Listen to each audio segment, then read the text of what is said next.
पूरा दिल्ली एनसीआर प्रदूषण की मार झेल रहा है। प्रदूषण से रोकथाम की तमाम कोशिशों के नाकाम होने के बाद दिल्ली सरकार ने प्राइवेट ऑफिसेज को 50% ऑन साइट वर्क फोर्स के साथ काम करने की सलाह दी है। यानी कि 50% कर्मचारियों को वर्क फ्रॉम होम की सलाह दी गई है। पर्यावरण मंत्री मनजिंदर सिंह सिरसा ने इस बात की जानकारी दी। उन्होंने कहा कि ग्रेप 3 के तहत ही दिल्ली सरकार प्रदूषण नियंत्रण उपायों को सक्रिय रूप से लागू कर रही है। सार्वजनिक स्वास्थ्य और वायु गुणवत्ता की रक्षा के प्रयासों को तेज किया गया है।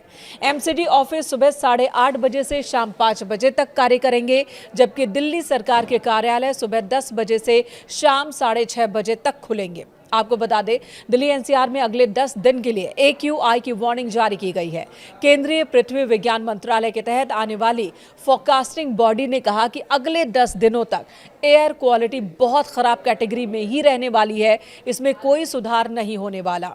जिसके बाद डिसीजन सपोर्ट सिस्टम यानी कि DSS के मुताबिक दिल्ली के PM 2.5 लेवल में अलग अलग पॉल्यूशन सोर्स की जानकारी मिली है।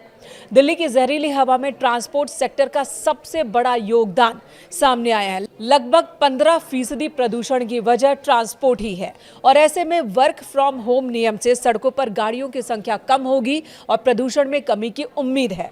फिलहाल दिल्ली में ग्रेप 3 लागू है। दिल्ली सरकार ने प्रदूषण पर रोक लगाने के लिए 11 नवंबर को लागू किया था ग्रेप 3, लेकिन इससे कोई फायदा नहीं हुआ।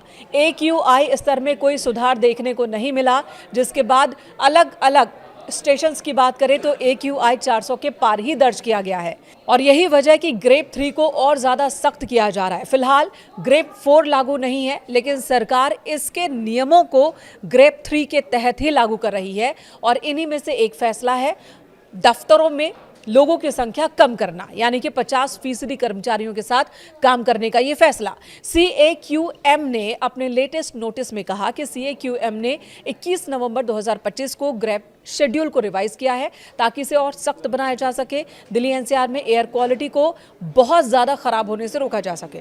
सुप्रीम कोर्ट के प्रपोजल को मंजूरी देने के बाद यह फैसला लागू किया गया है और इसके तहत गैर जरूरी निर्माण कार्यों पर रोक लगाई गई है। खुदाई और BS4 वाहनों पर पहले से ही प्रतिबंध है। नियमों को और सख्त किया जा रहा है। ऑफिसेज को भी ये कहा गया कि चाहे वो प्राइवेट हो या सरकारी दफ्तर, वहां 50% वर्कफोर्स के साथ ही काम करें।